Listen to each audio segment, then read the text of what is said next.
Dapat naman, sinishare mo yung diamond gas mo sa Santi. Upswing. Talaga? Ups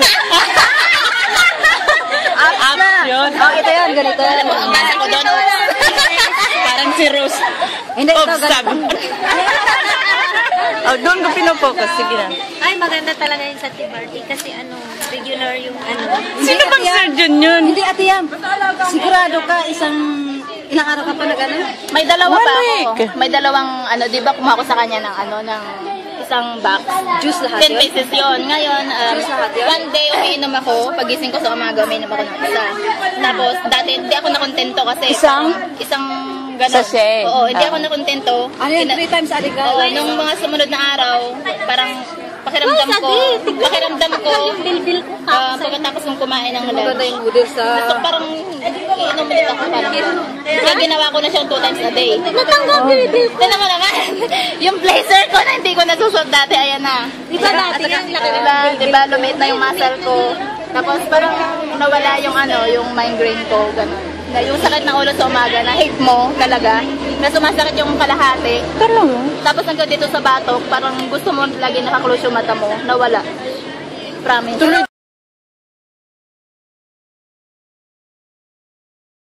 Tuloy lang yun, tuloy-tuloy pa lang.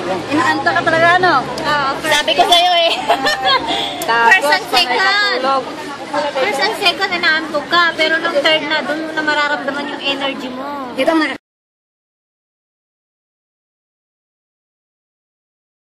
Ni Sir, di ba? Ay, sabi pala ni Sir, kaya pakilala ba ko siya? Hindi, ando na ako. Kaya ako nga pala si Weng. Welma, tawagin niyo na ako. Sabi kasi nila Weng, sabi ko hindi, Welma Kauntot. Kasi totoong pangalan, Welma. Nickname na yung Weng. Ito na, pagsabi, sige, paano ka nakapunta dito? Sabi ko naman, nakapunta ko dito kasi na-meet ko si Miss Dang sa birthday party. Miss Cecil! Oo. Tapos sabi niya, punta ka ng simbahan. Simba tayo? Sabi ko, anong church yung born again? Tapos sabi mo, oo. Hindi ka naman nagsabi gano'n yata, no? Sabi mo, tapos sabi ko, sige, ba, kasi pagkakit ako sa Wala, alam mo, tinawanan ko ito. Tapos, pag sabi ko na ikaw ang nag-invite, hindi na nag-invite sa akin, sabi agad ni Sir John, magkano sa Antibarley ka rin na? Sabi ko, opo, meron. Tapos sabay-sabi na. Gusto nyo nang... Iba kasi yung iba yung mukha, iba yung dating ng mukha niya, talaga. Parang nagulat ako sa mukha ni Weng. Parang nagulat ako nung... Ano siya, blooming? Oo, blooming siya. Parang nagulat, talaga ako sabi, sir, meron ako. Baka gusto niyo.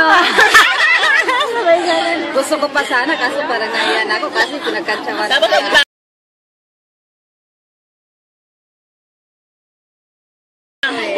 sabi ng tinawagan ko yung nanay ko. Ang kwento niya sa akin, sabi daw ng tatay kasi umaga pa lang nagsisimula na siya magtrabaho pagising niya ng alas 4.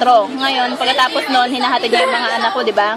Tapos gagawin niya pa yung mga gawaing bahay. Nagulat yung tatay ko ngayon. Sabi niya ganun. Di ba, dati kunting trabaho mo lang, hinihingal ka na? Ano lakas-lakas mo ngayon, ha?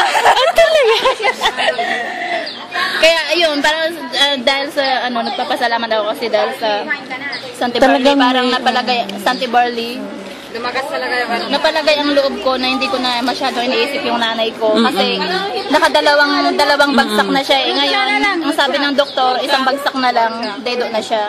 Kaya hindi talaga ako mapalagay. Ngayon, masaya naman ako kasi yummy, kahit paano, hindi niya na nakikwento sa akin na nahihilo siya or nanghihina siya or nanginginig siya. Nawala yung paghingal niya, parang gano'n. Kita mo kasi si...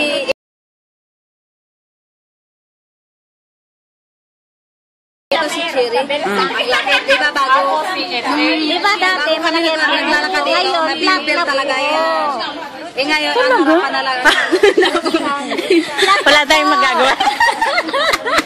Ngayon nga, paubos na po yung Santi Barley. At saka ito pa, nawari sa pagkain.